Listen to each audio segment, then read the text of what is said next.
Hey everyone, Rigel2 here, and today we'll be reviewing the ZGMF-X42S Destiny Gundam Zaft Mobile Suit from from Seed Gundam Destiny. Gundam Seed Destiny. Boy, I'm smart today, aren't I?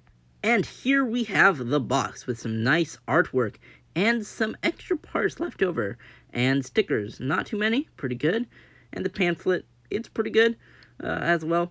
It just folds up. There's a little more than I expected, but you know what? With all the extra weapons, it makes perfect sense. The box has some extra detail on it with some product photos. And of course, it's high-grade Cosmic Era.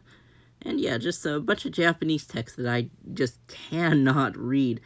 Also, we have all these extra parts to go over, so let's begin. Now let's start off with the base figure. It's really good with a color scheme of dark blue, like dark gray, normal gray, white, and of course red, and a little splash of primary yellow in the fins and on the knuckle guards. Now, articulation-wise, it's pretty good. And, you know, swivel here, ball joint here with a little bit of in and out motion. It's very limited, but at least he can look down. Unfortunately, he cannot look up that far. He has another swivel peg thing right here, 360 degrees, and of course, the hand is on a ball joint. Even more interestingly, his shoulders can come out pretty far, which allows him to cross his arms, pretty much, anyway. And in the legs, well, first let's go with the hips. He has a pretty good ab crunch, side to side, back, and then little flaps at the side that not only come out, but also out the back, which allows more room for his legs, which is all very nice.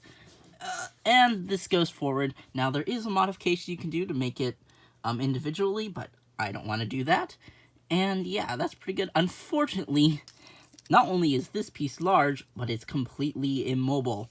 So the feet can't really go, well, the legs can't really go back that far. Though I do have to say, human legs in nature don't really go back that far. We kind of have to go out to do this. But this isn't a human. This is a giant humanoid robot. Also, we have knee articulation and an extra piece of knee articulation. A little floppy ankle guard right here. Foot can move not that far forward, but pretty decent back, plus an extra bit of toe bend. And somewhat side to side, up for debate, but he can definitely kick his leg out pretty far sideways and kind of backwards. Now, unfortunately, this piece is, well, not that, well, pretty solid for this way. Going out, it is very tight, at least on my figure. I'm not sure if you have this, that it'll be the same. Also, these little things, yeah, they're here. They exist. Not sure what they're here for, though. But hey, pretty cool. More articulation, the better. And it's solid articulation. Unlike this guy. Now, let's start off with the whole boatload of accessories. Starting off with these little guys. These just plug into the shoulder right here and on the other side. And they make him much wider. Although color-wise, I prefer him without the giant dagger sword things, or, well, energy boomerangs. And you can put those in his hands to give him either a beam boomerang, or as I like to call it, the beam dagger. Now, as of note, it's a little floppy in here, depending on how you put it. So just make sure to tighten this up when you press it in, or just use a little bit of super glue on the handle of this thing. He also comes with a gun that you can just plug into his hand pretty simply. Take his little knuckle guard piece and just fit that in there, and he holds that pretty nicely. He also comes with two shields. This one, which can split open and do this, and this energy shield. The normal shield attaches to his arm right here, and it just plugs into that little hole. It's a very small shield, especially compared to the RX-2 shield. And unlike the real grade, it doesn't have bars, and it's just a complete shield. And in order to get the energy shield in, you have to take off the little yellow part here, stick this in here take the yellow part and plug it back in. And there we have it. We have the wrist shield thing. You also get 2 other extra hands that have their fingers spread out. And unfortunately, you only get 2 of the yellow piece, so you're going to have to take it from the 2 normal hands. But what's really unfortunate is that you only get 1 of the effect parts and 2 hands. So you can't just have him dual wielding this effect part. This guy looks like he's about to do a force push. And let's plug that in. It goes into the little hole in the center.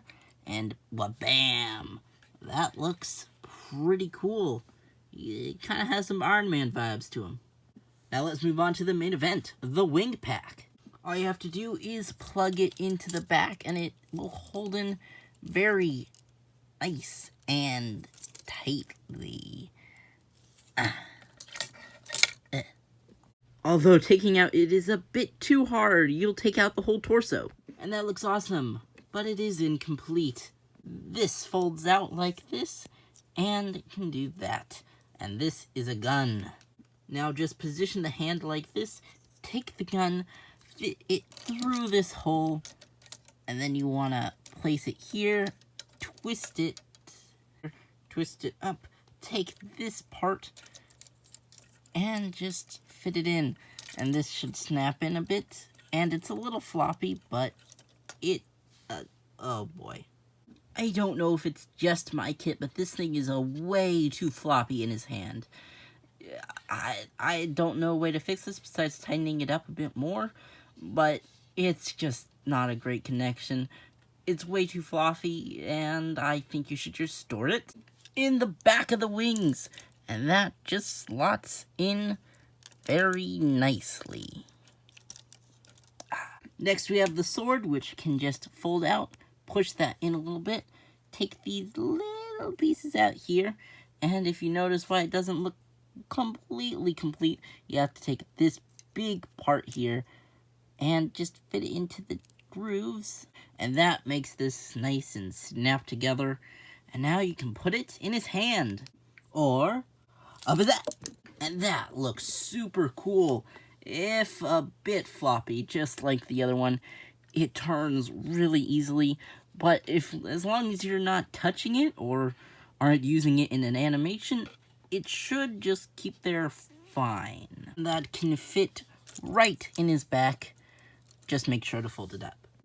And now with all that stored, you can fold out the wings. I mean, you can also always fold out the wings, but yeah, you can store all this independently, and this just snaps in there with little trinkety things here. And the wings, they have a good amount of articulation. They can move up on a little ratchet joint, move down, and then swivel a bit. Same for each wing. And if you thought this was a big transparent part, you have seen nothing yet. And here we have him with his grand pink wings. And yes, I am balancing him on 1 foot. I'm quite impressed with myself sometimes. This guy looks amazing whenever you put his wings on.